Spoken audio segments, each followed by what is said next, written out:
buenas tardes a todos. Nos vamos a referir hoy a las lesiones glandulares, pero desde un punto de vista de la citología, que desde ya les quiero aclarar que la citología glandular endocervical es sumamente dificultosa. Así que no se desesperen, tómenlo con calma, es cuestión de mirar muchísimo y así todo. Es muy difícil encontrar expertos en citología glandular endocervical.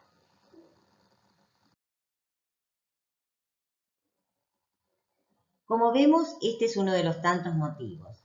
Dentro de la clasificación de los tumores del cuello uterino, vemos que las lesiones glandulares, tanto las benignas como las que simulan ser tumores, son muy variadas y todas ellas en algún momento, en un extendido citológico, pueden hacernos pensar que estamos ante una anomalía de células glandulares.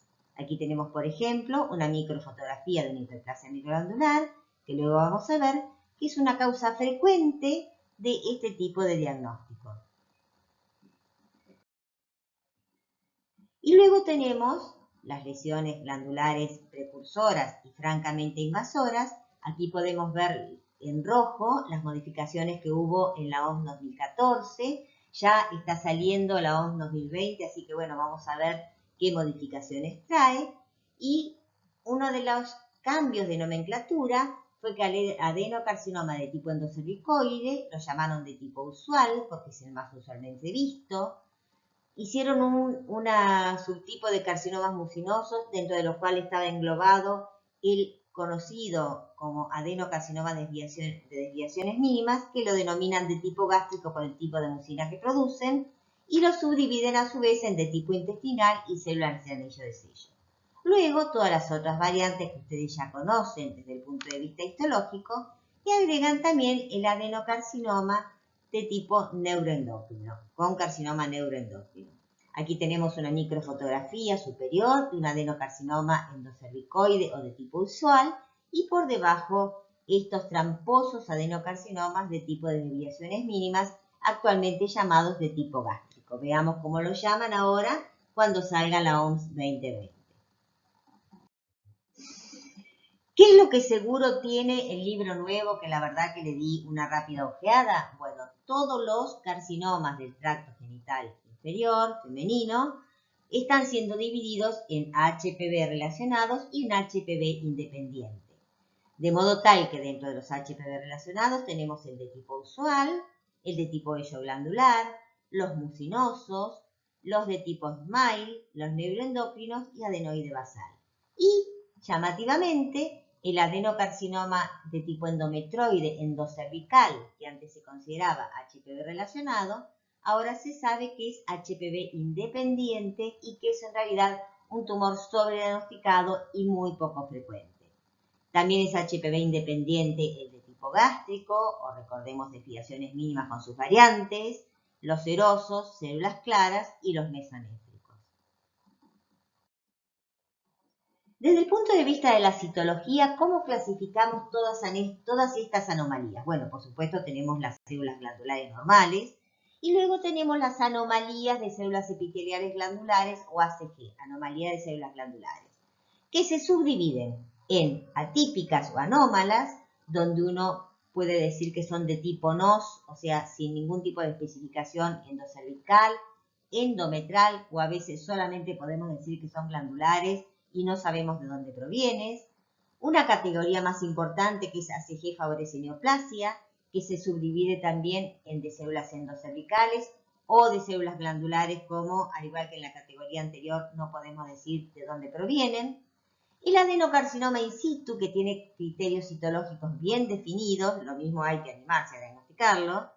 Y las variantes de adenocarcinoma de tipo endocervical, pueden venir también del endometrio, pueden ser extrauterinos o podemos no tener idea de dónde está viniendo. Y gracias que hacemos el diagnóstico de adenocarcinoma.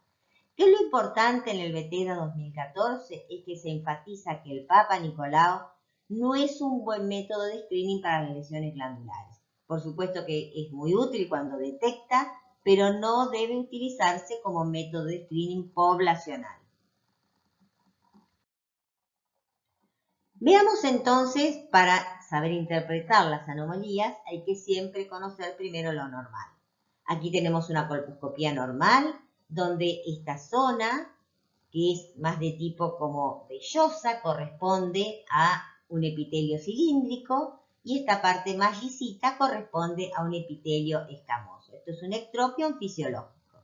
Desde el punto de vista histológico, recuerden que las glándulas endocervicales no son glándulas verdaderas, sino que son invaginaciones del epitelio superficial que crecen hacia el estroma, no más allá de 8 milímetros o 1 centímetro, preservando el patrón racemoso desde el punto de vista estructural, y están tapizados por una o dos hileras de células con abundante citoplasma rico en mucina. Cuando estas células desprenden, que desprenden muy fácilmente, porque están levemente agarradas al estroma, desprenden a manera de colgajos en forma de panal de abeja, que tiene los núcleos regulares, redondeados, entre núcleo y núcleo hay abundante citoplasma, los bordes de los colgajos son suaves y lobulados. A veces, cuando hay cepillados endocervicales, adoptan este aspecto como de plumerito, pero como ustedes ven, los núcleos son bastante regulares, bastante redondeados y no hay muchas alteraciones nucleares muy llamativas. Siempre que tenemos un Papa Nicolau, uno de los principales problemas que tenemos cuando empezamos a ver citología es cuando encontramos células glandulares que no sabemos si son endometrales o si son endocervicales. Recuerden siempre que las células endometrales suelen tener menor cantidad de citoplasma, pueden tener núcleos redondeados, pero también suelen ser fusiformes, desprenden a veces en colgajos a manera de módulas, sobre todo cuando vienen rodando a partir del endometrio, desde la cavidad endometral. A veces pueden venir en colgajos, especialmente en los cepillados endocervicales, y ante la menor duda, siempre es conveniente que busquen un colgajo de células glandulares endocervicales normales y que las comparen con el colgajo problema.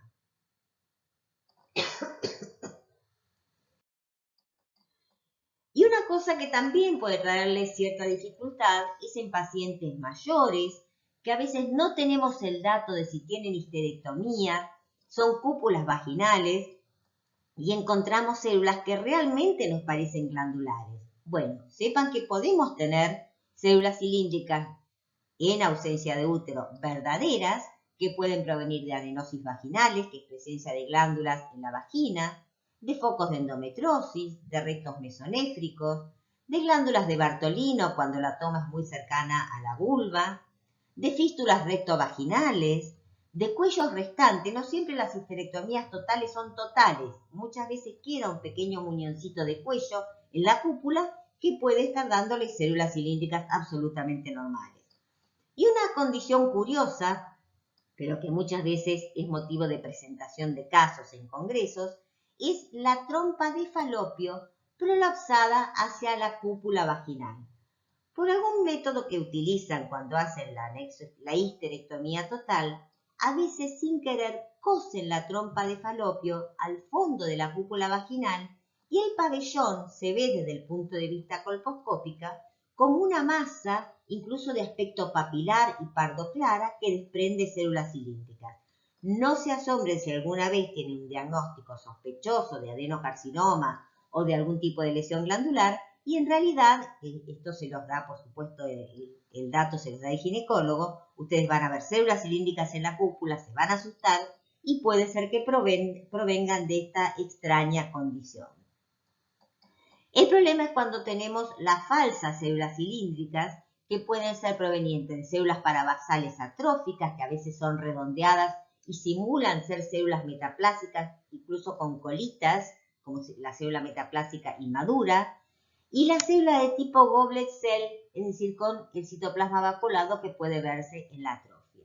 Aquí tenemos en esta imagen una imagen histológica de restos mesonéfricos, que si bien es una entidad que se ubica profundamente en el miocervix, en algunas ocasiones estos restos pueden acercarse al canal endocervical y desprender este tipo de células. O pueden estar también en la vagina a los lados de los aspectos laterales derecho e izquierdo y estar próximos al epitelio escamoso.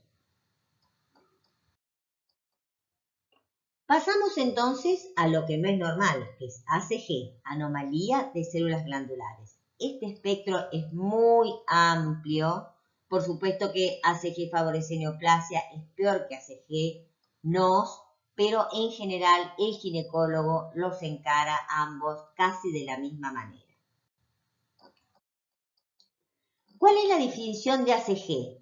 Son células endocervicales que presentan anormalidades nucleares que exceden los cambios obvios reparativos o reactivos, pero que no presentan características inequívocas de adenocarcinomas in situ o adenocarcinomas invasores.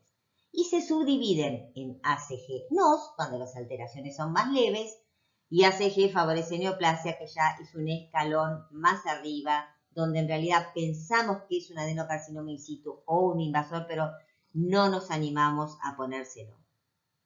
Y aquí tenemos entonces una citología, que fue un diagnóstico nuestro de ACG que terminó siendo una lesión benigna, pero miren los núcleos distintos unos de otros, los nucleolos prominentes, la cierta superposición nuclear. ¿Cuáles son los criterios de ACG-NOS? O sea, el escalón más bajo del ACG. Son células en grupos, con signos de pseudoestratificación y superposición nuclear. Los núcleos están agrandados, hay anisocariosis, es decir, variación en la forma y el tamaño del núcleo. Puede haber hipercromasia e irregularidad de la cromatina, ocasionales nucleolos, las mitosis son poco frecuentes. La relación núcleo-citoplasmática puede ser inadecuada, es decir, puede tener núcleo muy grande con menos cantidad de citoplasma, pero los bordes celulares son claros. Y fíjense aquí tenemos, este era un caso de hiperplasia microglandular, miren los núcleos, hay anisocariosis, hay algunos más hipercromáticos, otros más claros, si ven las membranas nucleares son bastante netas, miren acá este núcleo indentado, con esta especie de fascia de alguna célula que se ha comido, el fondo hemorrágico que también debe ser un signo de alarma. Bueno, nosotros hicimos el diagnóstico de ACG y terminó siendo una hiperplasia microglandular. Y como ustedes ven, los simuladores de lo que uno intenta informar con el ACG-NOS, que en realidad es como ya le digo, el escalón más bajo, es cuando uno piensa que puede haber un adenocarcinoma in situ clásico. Y fíjense cuántas lesiones benignas pueden simularla. Desde el simple pólipo endocervical, que puede eliminar células realmente reactivas y con marcadas alteraciones nucleares, con colgajos que a veces esbozan cierto grado de desplegamiento. La metaplasia tubaria o tubo endometroides, que es la principal causa de sobrediagnóstico, tanto en citología como en histología. Las células que vienen del segmento uterino bajo, porque pueden tener estos núcleos hipercromáticos, elongados, colgajos densos. Por supuesto que podemos también tener adenocarcinoma que provenga del endometrio. Eso ya no sería tan grave porque encontramos una lesión maligna.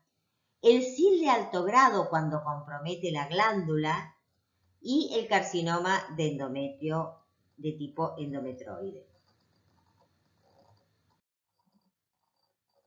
Esto, por ejemplo, es un ACG endocervical que correspondía a una hiperplasia microglandular. Recuerden que es una condición benigna, frecuente en pacientes en edad reproductiva, poco frecuente en pacientes menopáusicas, donde se ven estos colgajos que se denominan de pseudoparaqueratosis, porque simulan ser células escamosas, pero en realidad son células glandulares con cambios degenerativos, con el citoplasma bien eosinófilo.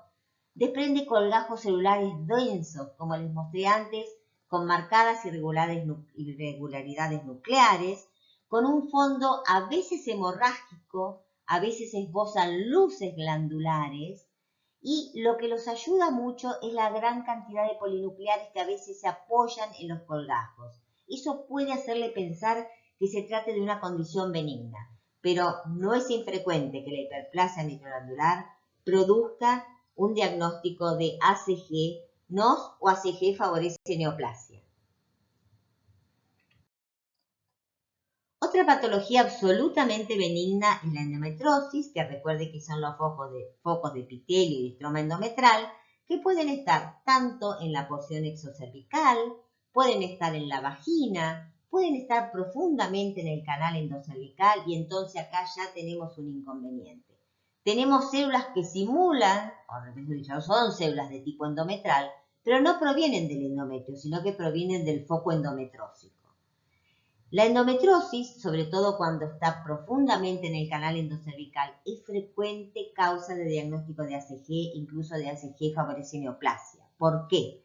Porque desprende colgajos celulares densos, a veces con esbozos de Federing, como podemos ver aquí, con fondos hemorrágicos que siempre deben hacerlos frenar y mirar detenidamente no solo las células epiteliales, sino también las células glandulares.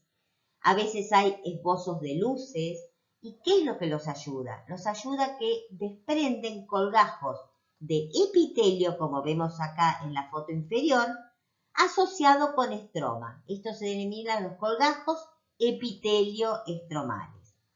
Y es una condición benigna, pero que en ocasiones puede llevarnos incluso a una resección más amplia, a un LIP, para arribar al diagnóstico. Aquí colgajos epiteliales y aquí colgajos estromales. Y les aseguro que a veces da unas citologías francamente sospechosas.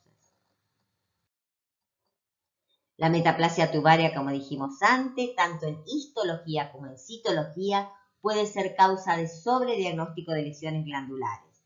Recuerden que desde el punto de vista histológico, las glándulas están tapizadas por estas células, que si bien se ven más oscuritas, cuando vemos a mayor detalle tienen cilias, y entremezclada con ellas tenemos estas células claras, que son las células intercalares. No obstante, a veces podemos tener metaplasias tubarias atípicas, y la metaplasia tubaria desde el punto de vista histológico puede comprometer parcialmente la glándula de la misma manera que lo hace el adenocarcinoma in situ. Así que siempre prestar atención y de última utilizar técnicas especiales como Ki67 o P16, pero siempre con mucho cuidado y ya vamos a ver por qué más adelante. Desde el punto de vista histológico, la metaplasia tubaria desprende colgajos celulares densos. No es infrecuente que esboce Federing, que es cuando los núcleos son voluminosos y sobresalen a manera desplumada del colgajo. Ya lo vamos a ver después cuando veamos el adenocarcinoma in situ.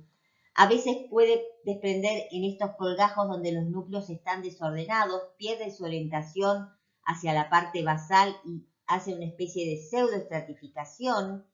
Fíjense en esta célula en este colgajo donde hay cambios degenerativos, y lo ideal es ver las cilias, como estamos viendo en esta microfotografía, que no siempre, y lo mismo que en la foto del centro, donde se ven las cilias, pero no siempre son fáciles de ver en la citología. Cilias en citología suele ser sinónimo de benignidad en células cilíndricas. Y así como tenemos distintos tipos de metaplasias tubaria, tenemos otro tipo de metaplasia como la metaplasia intestinal, la metaplasia endometroide, y todas ellas pueden darnos células glandulares atípicas, miren estas que provenían de una metaplasia de tipo intestinal. Por supuesto que también hay que diferenciar de los adenocarcinoma in situ de tipo intestinal. El DIU es un elemento que cuando ustedes no tienen el dato de que la paciente es portadora de un dispositivo intrauterino, les puede dar citologías muy complicadas. Una de las características es que los colgajos suelen tener células voluminosas con grandes vacuolas citoplasmáticas que adoptan un aspecto en anillo de sello, puede tener cierto grado de anisocariosis, pueden tener también presencia de células endometrales. Fíjense qué feos estos colgajos, y eran lesiones benignas producidas por el aspecto irritativo del DIU. ¿Qué es lo que los ayuda mucho? Que son extendidos a veces muy inflamatorios y que suelen tener acompañantes actinomices. Si ustedes tienen actinomices y células glandulares con marcadas anomalías, casi seguro esa paciente es portadora de un dispositivo intrauterino. Y como dijimos antes, los simples pólipos endocervicales, que suelen estar ulcerados y con un marcado proceso inflamatorio y a veces causar hemorragias o metrorragias, También puede darle colgajos celulares densos, fondos hemorrágicos, núcleos irregulares, si bien es infrecuente que produzcan Federing, pero puede ser causa de diagnóstico de ACG. ACG favorece neoplasia, ya es un escalón superior. Ya acá es cuando no nos animamos, pero pensamos que probablemente tenga una lesión in situ o invasora glandular. En este caso, las células desprenden en grupos con pseudoestratificación y superposición nuclear. Hay escasos grupos con formación de rosetas o Federing, que son dos elementos diagnósticos de las lesiones glandulares in situ o invasoras. Los núcleos están agrandados, a menudo elongados, pero con leve hipercromasia. La cromatina puede ser gruesa y heterogénea. Las mitosis son ocasionales y pueden aparecer cuerpos apoptóticos, que es uno de los elementos de diagnóstico de adenocarcinoma in situ. La relación nucleocitoplasmática muchas veces no está conservada, pero los bordes celulares de los colgajos en general son bien definidos. Y los bordes celulares. Y fíjense acá, un caso de ACG favorece neoplasia, donde tenemos algunas células con este esbozo de anillo de sello. Y nuevamente, cuando uno piensa esto, uno piensa, bueno, estoy en presencia de algo que parece un adenocarcinoma de tipo usual o bien diferenciado. Miren cuántas lesiones nuevamente se repiten benignas y malignas que pueden llegarnos a confundir. Desde la metaplasia tubaria, de la cual ya hablamos, las glándulas reactivas, los pólipos endocervicales, el CIL de alto grado cuando compromete la glándula y el adenocarcinoma endometrial. Pasamos entonces a lo que teóricamente, pero hay que tener mucha experiencia, puede ser diagnosticado a través de la citología, que es el adenocarcinoma in situ. Miren qué bonita esta microfotografía, donde a manera de corazón tenemos un adenocarcinoma in situ con pequeñas brotaciones papilares hacia su interior. El adenocarcinoma in situ suele ser asintomático. A veces las pacientes consultan con metrorragia, pero en general escasa. Rara vez son detectados por colposcopía, pero en general los colposcopistas están cada vez más entrenados para ver este tipo de lesiones.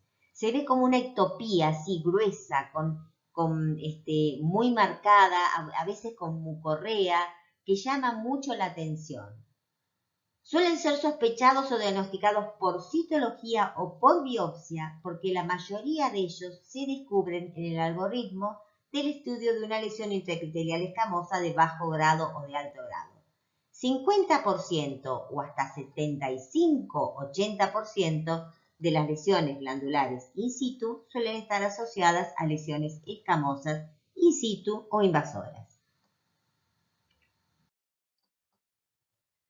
Lo que se sabe del adenocarcinoma in situ es que hay un aumento absoluto en la frecuencia de las lesiones glandulares. ¿A qué se debe? Bueno, al uso del CytoBrash como método de screening, al empleo de métodos excisionales, como dijimos antes, en el tratamiento de las lesiones escamosas. Hay también un mejor entrenamiento y atención por parte de citopatólogos y colposcopistas para detectar estas lesiones.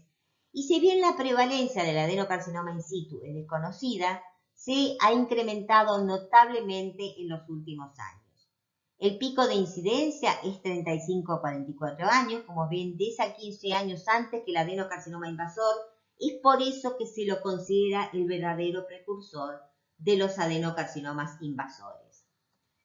Y, sin embargo, a pesar de ser un precursor, la cantidad de adenocarcinomas in situ en relación a la cantidad de adenocarcinomas invasores que ustedes van a ver, es muy inferior a cuando comparamos en las lesiones escamosas. Ustedes, por suerte, gracias a Dios, encuentran más CIL de alto grado que carcinomas escamosos invasores. Bueno, fíjense que con las lesiones glandulares pasa al revés. Casi todos ustedes, independientemente de la experiencia que tengan, probablemente hayan visto un adenocarcinoma invasor de cuello uterino. Sin embargo, es muy probable que no todos hayan visto adenocarcinomas in situ.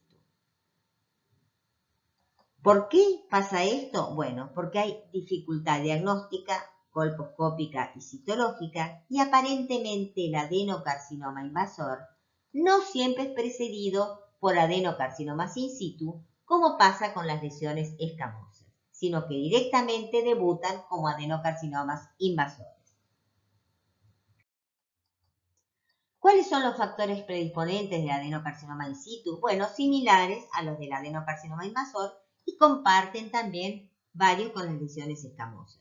Múltiples compañeros sexuales, inicio temprano de relaciones sexuales, bajo nivel socioeconómico porque menor acceso a los planes de detección, paridad baja y menarca tardía porque hablarían de alguna alteración hormonal endógena. La ingesta de anticonceptivos orales se ha relacionado muchísimo con varias patologías glandulares, como la hiperplasia microglandular, el desarrollo de los pólipos y las lesiones glandulares in situ e invasoras. Como dijimos antes, hiperplasia microglandular también como precursor, y dentro de los HPV, el 18, el 16 y el 45.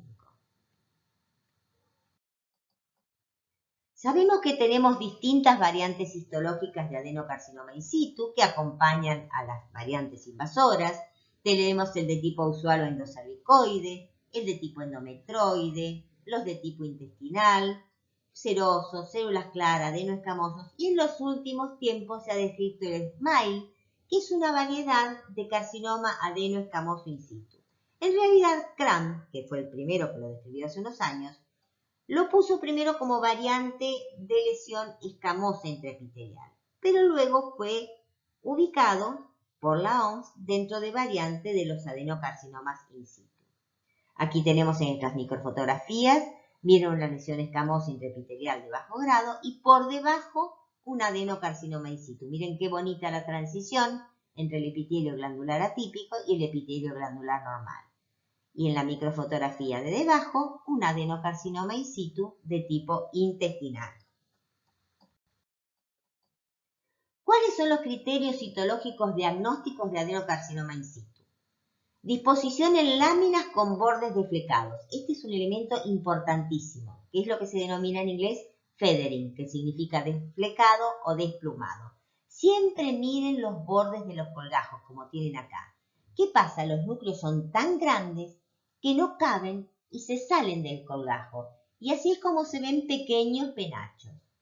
Puede ser que se formen rosetas también, que parecen pequeñas florcitas.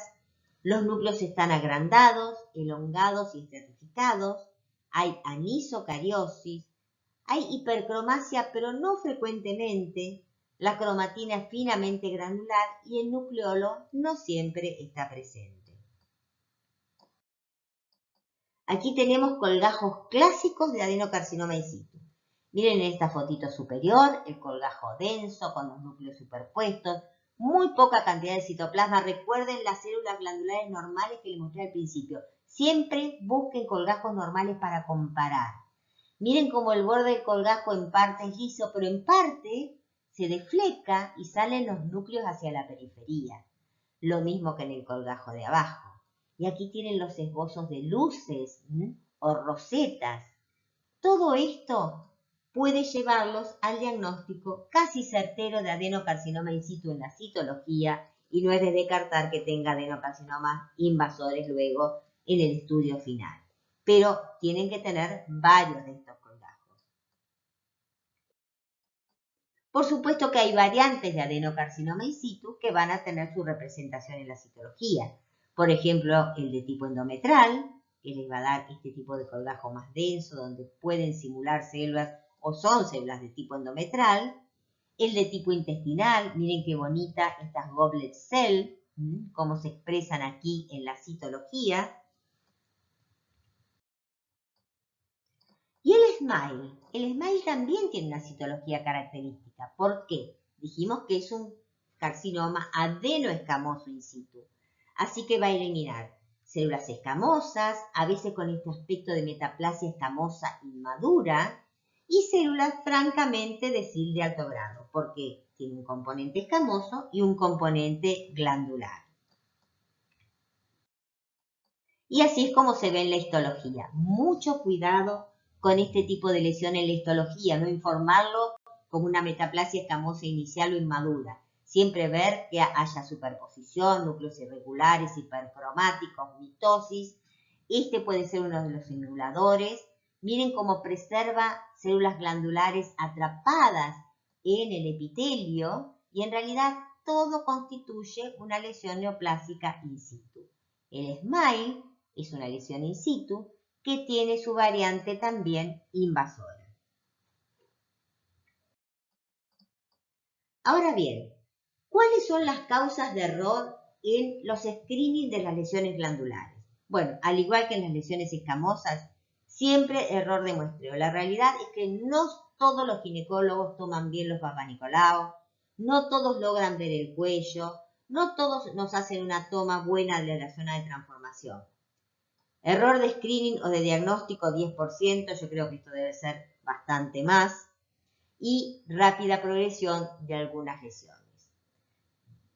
¿Cuáles son las causas de error de screening, que son las que nos competen a nosotros?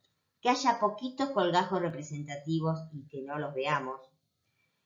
Que tenga adenocarcinoma in situ de tipo endometroide y pensemos que son células endometrales descamadas, que son muy chiquititas y las dejerarquizamos. El fondo hemático, que a veces nos impide ver lo que hay por debajo. Y sobre todo, mala preservación de los colgajos. Recuerden que la célula cilíndrica es mucho más tiernita que la célula escamosa y enseguida se degenera y no logramos verla bien. Siempre entonces hay que prestar atención cuando ustedes están viendo una citología cervical o cérvico-vaginal o endocervical. No se centren solo en la célula escamosa. Cuando terminen de mirar el PAP, denle una miradita rápida con el 4x viendo a ver si no hay algún colgajo glandular que se les escapó. Una vez que lo atrapan con los ojos, lo miran. Y tiene que ser como este, el colgajo glandular perfecto. Grandes colgajos de células, pero en monocapa.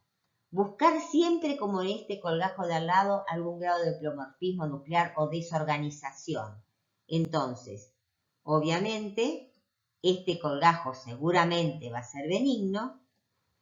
En cambio, este otro colgajo nos va a llevar seguramente a un diagnóstico de ACG.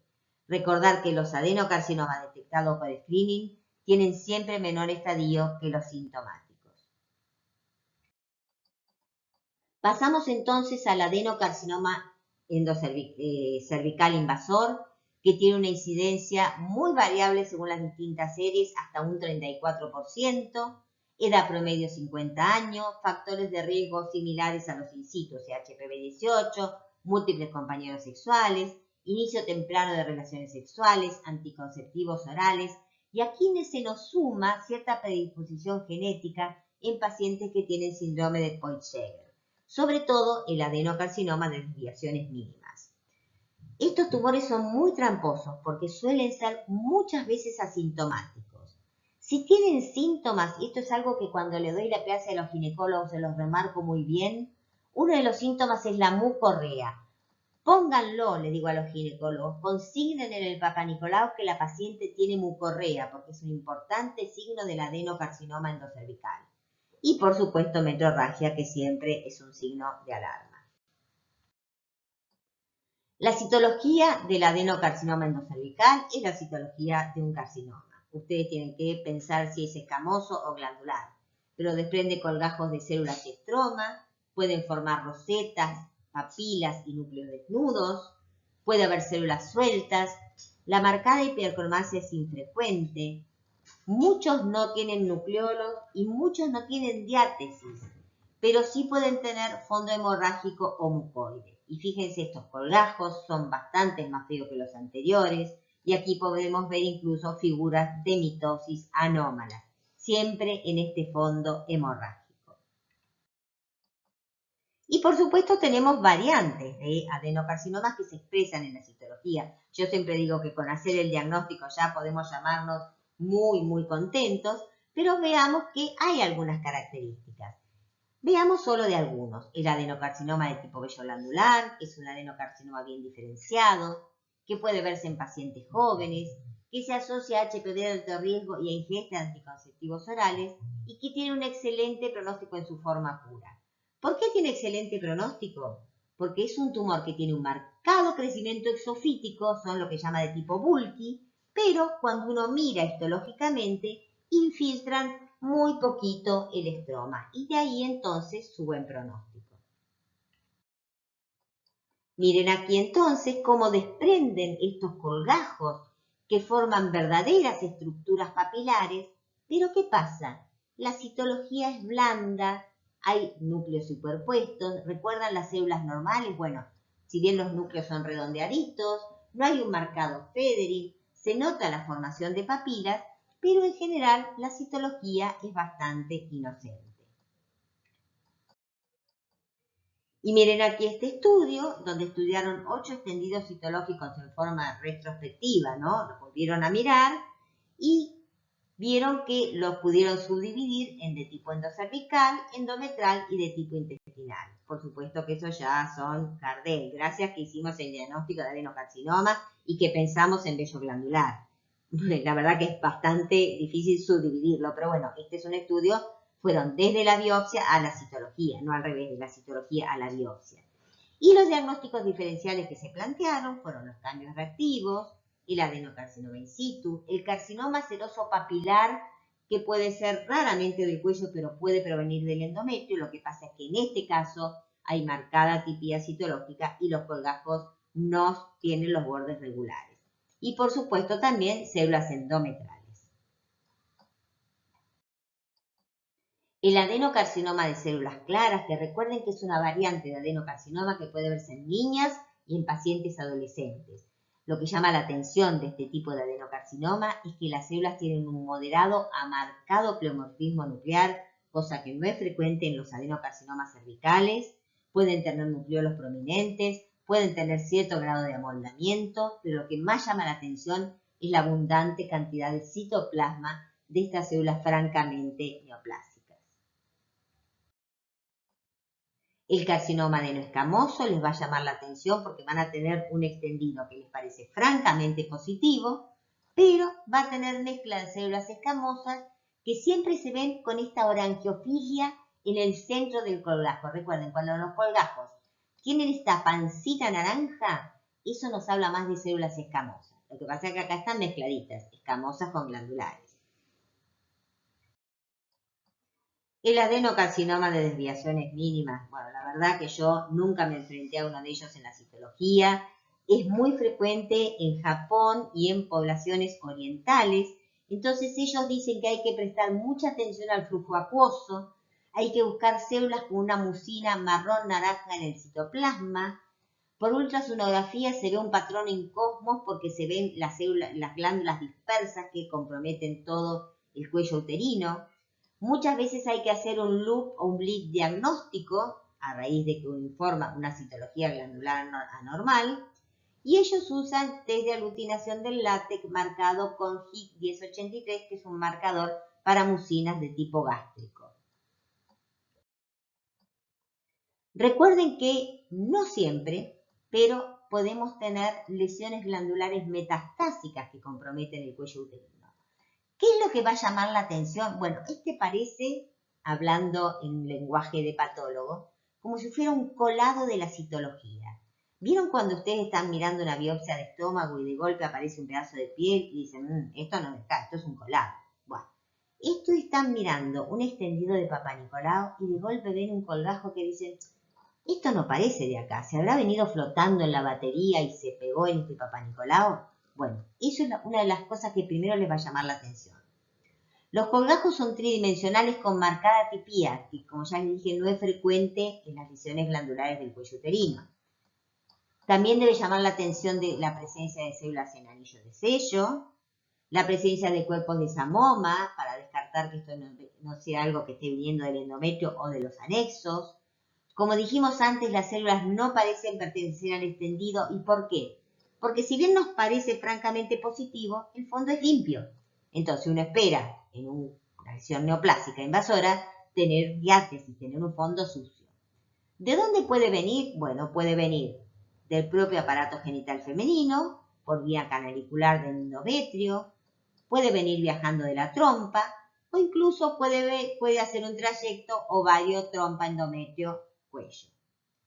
Puede ser de órganos vecinos como de colon o de vejiga, siempre averiguar si la paciente no tuvo alguna cirugía, sobre todo de colon, que no nos dicen, y los que son de distancia, como por ejemplo la mama, el estómago, rara vez los linfomas que pueden ser primitivos y los melanomas que también pueden ser primitivos o metastásicos.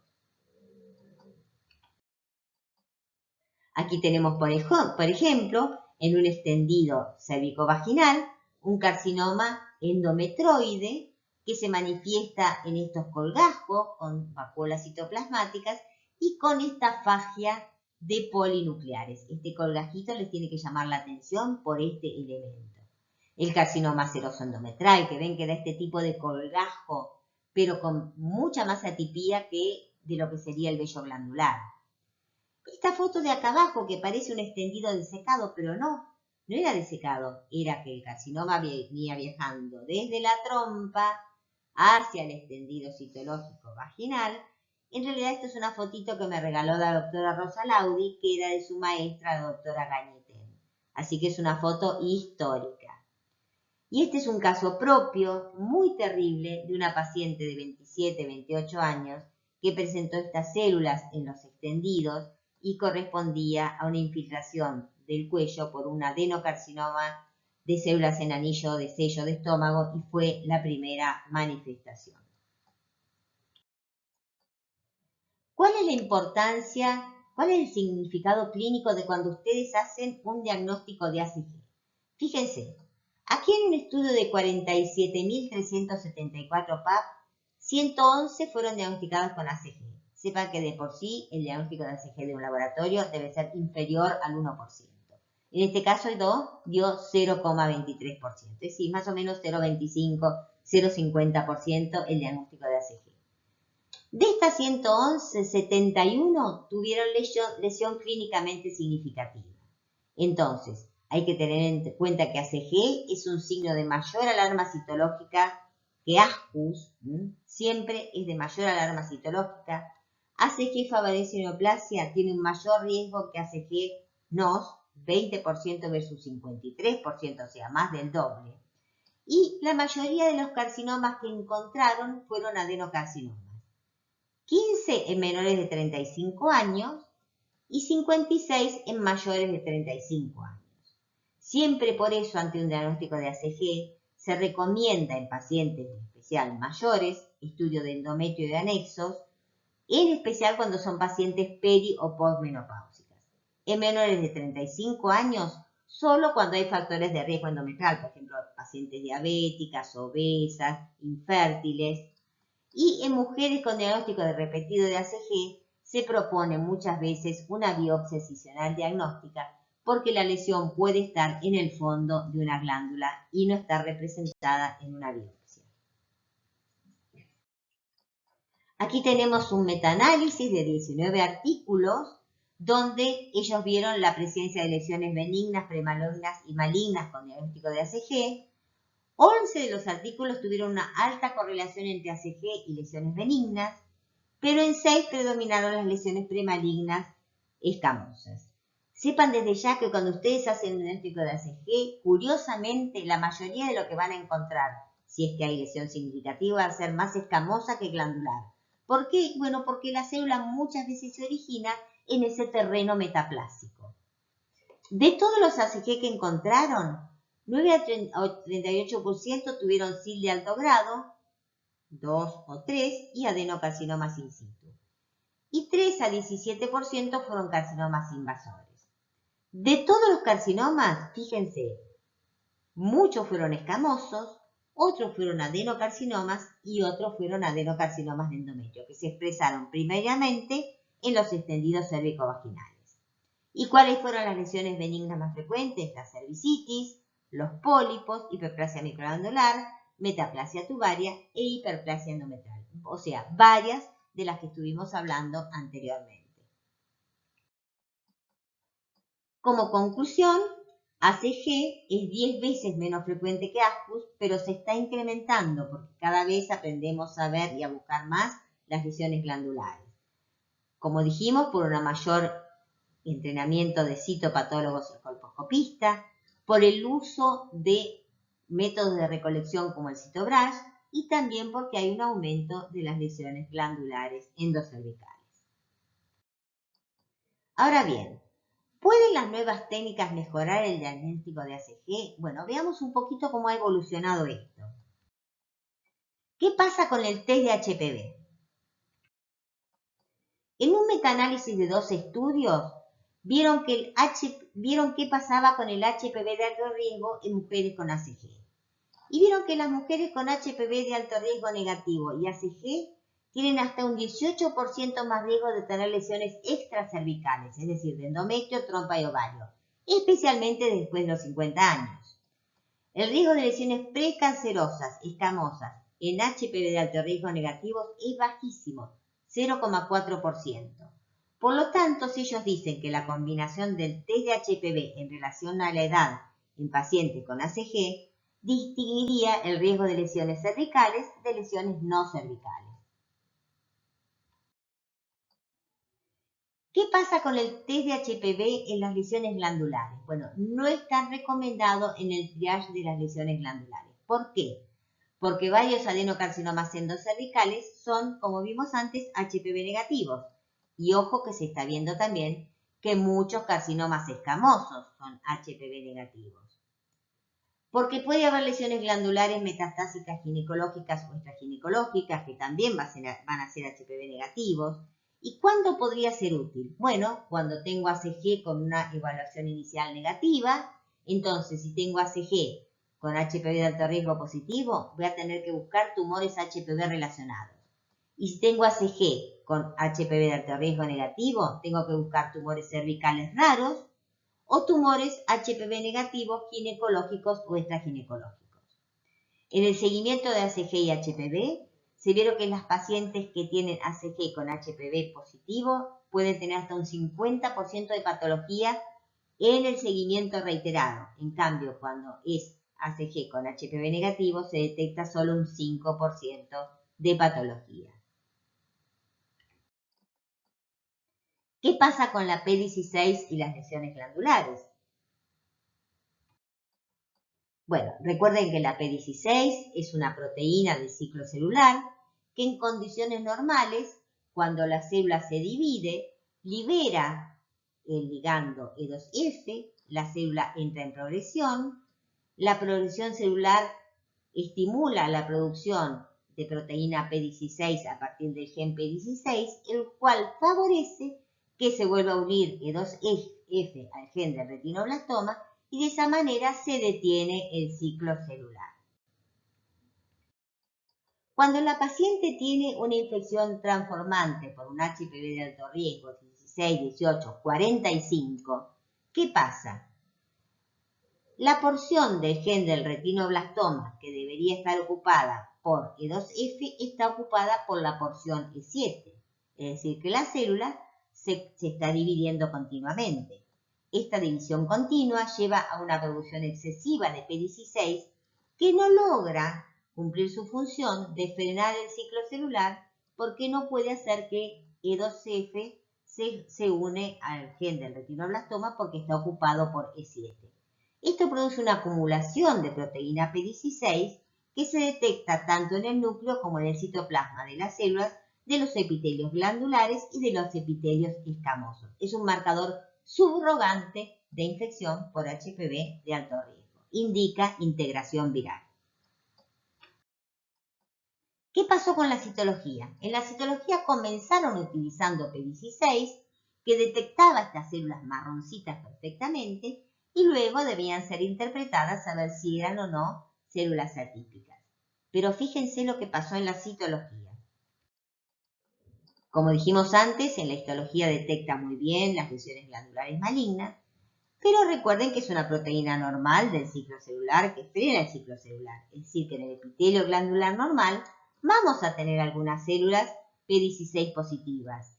Y estas células son las que podemos ver descamadas, incluso con alteraciones reactivas muy llamativas en los extendidos citológicos. Lo mismo se vio que puede haber P16 positivas en metaplasia tubaria y tubo endometroide, tanto en citología como en histología, así que siempre recordar los criterios morfológicos, buscar las cilias en la citología y las células intercalares y las cilias en la histología. Lo mismo pasa con la endometriosis, que puede ser positiva con P16. Entonces, en la citología se creó la unión de P16 y Ki67. Es la tinción conjunta de P16 que tiñe de marrón el citoplasma y de rojo el núcleo celular con Ki67. Ustedes saben que el Ki67 es un marcador de proliferación celular y P16 es una frenadora del ciclo celular. Esto indica desregulación celular. Es como si ustedes van por la calle y ven un semáforo en rojo y en verde. Obviamente ese semáforo está desregulado, no funciona. Bueno, lo mismo pasa con esta célula cuando coexpresa dos marcadores, uno de freno y otro de avance. Los colgajos o las células sueltas pueden ser positivas, pero hay que saber interpretar este tipo de marcación. Núcleo y citoplasma deben estar en el mismo momento, pueden ser en células escamosas, en células glandulares. A veces es muy dificultosa la interpretación de los colgajos cuando hay superposiciones, requiere un entrenamiento. Y nosotros estamos haciendo en nuestro trabajo un proyecto SynTech, que así es como se denomina la tinción combinada de P16 y Ki67. Y entonces les voy a mostrar este casito muy interesante de una paciente de 19 años que tenía un Papa Nicolau con SIL de bajo grado, a la cual se le realizó SynTech Plus. Y fíjense que tenemos estas células escamosas que nos marcaron de positivo el SynTech, y en la biopsia tenía una lesión escamosa de bajo grado, tenía un HPV. Pero nos llamaba mucho la atención esta célula glandular, que también era positiva con SynTech. Entonces fuimos a mirar el epitelio glandular y vimos que se nos había escapado esta zona con mayor hipercromasia que tenía esta abrupta transición en el epitelio más hipercromático y el epitelio aparentemente normal. Entonces efectuamos una P16 y detectamos un adenocarcinoma in situ en una paciente de 19 años. ¿Es llamativo? Sí, es llamativo, pero recuerden que hay adenocarcinomas en pacientes también muy jovencitas, especialmente carcinomas adenoescamosos que pueden verse en pacientes jóvenes y embarazadas. Así que, bueno, consideramos que a esta chiquita nosotros, y a partir del proyecto, logramos salvarla. Como conclusión, las lesiones glandulares HPV relacionadas van a aumentar debido al screening de las lesiones escamosas y porque patólogos y citopatólogos cada vez están más entrenados y más atentos para detectarlas.